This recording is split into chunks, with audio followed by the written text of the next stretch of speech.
que será que leva pessoas comuns como eu e você, a cometerem atos que a gente considera terríveis? Hoje a gente vai mergulhar fundo numa resposta que é, no mínimo, bem inquietante. Vamos analisar essa relação poderosa e às vezes perigosa entre obedecer e ter autoridade. Olha só que frase forte. O mal não nasce apenas em monstros, ele cresce em corações comuns quando a consciência se cala. Isso aqui força a gente a encarar uma verdade que é bem desconfortável, né? Que o mal não é uma coisa distante, lá longe, mas sim um potencial que pode estar dentro de cada um de nós, só esperando as circunstâncias certas para aparecer. E é exatamente essa ideia do mal comum que a gente vai explorar agora. Como é que a consciência de uma pessoa normal, do dia a dia, pode simplesmente se calar? Essa pergunta foi o que motivou um dos estudos de psicologia mais famosos e também mais polêmicos de toda a história. Essa é a grande questão. E veja bem, não é sobre vilões de filme, mas sobre pessoas comuns, pessoas que respeitam a autoridade, que seguem as regras. O que acontece quando essa obediência quase cega bate de frente com a nossa consciência?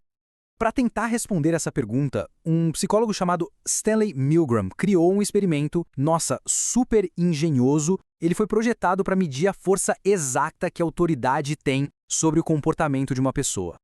O ponto central de tudo era o engano. Os voluntários chegavam no laboratório achando que iam participar de um estudo sobre memória. Mal sabiam eles que o teste de verdade era sobre os limites da sua própria obediência. A estrutura era de uma simplicidade genial. A gente tinha o professor, que era o voluntário, a pessoa que estava sendo estudada de verdade, tinha o aluno, que na verdade era um ator contratado, e claro, a autoridade, que era um pesquisador de jaleco todo sério dando as ordens. A cada erro do aluno numa pergunta, o professor era orientado a dar um choque elétrico e a voltagem aumentava a cada novo erro.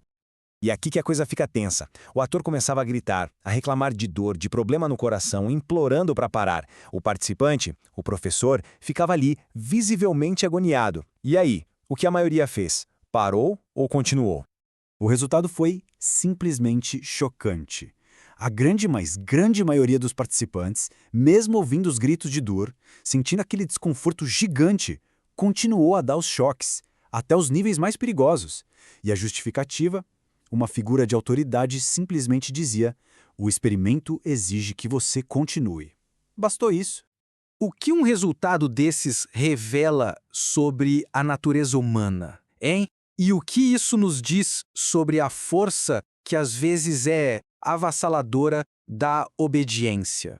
É uma lição bem difícil de engolir. A conclusão é que, sob a pressão de uma autoridade, a nossa bússola moral interna pode ser simplesmente desligada.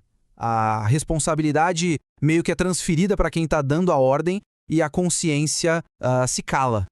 Esse experimento, ele expõe um conflito interno muito profundo. De um lado, tem aquilo que a gente sabe que é o certo, que parece uma coisa absoluta.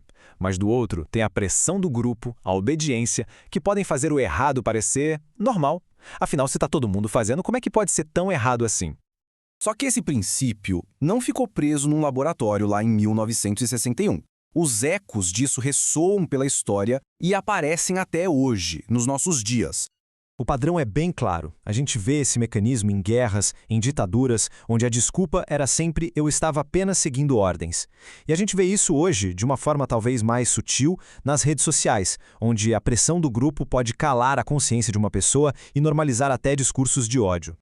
Sabe, dá para fazer um paralelo bem fascinante com a história de Pedro, que negou sua ligação com Jesus por medo da multidão. A motivação é a mesmíssima que o Milgram viu, a pressão imensa do grupo. Só que essa história também dá uma lição de esperança. O reconhecimento do erro pode ser o primeiro passo para reafirmar a própria consciência. É como um chamado para a gente ficar sempre de olho, sempre vigilante.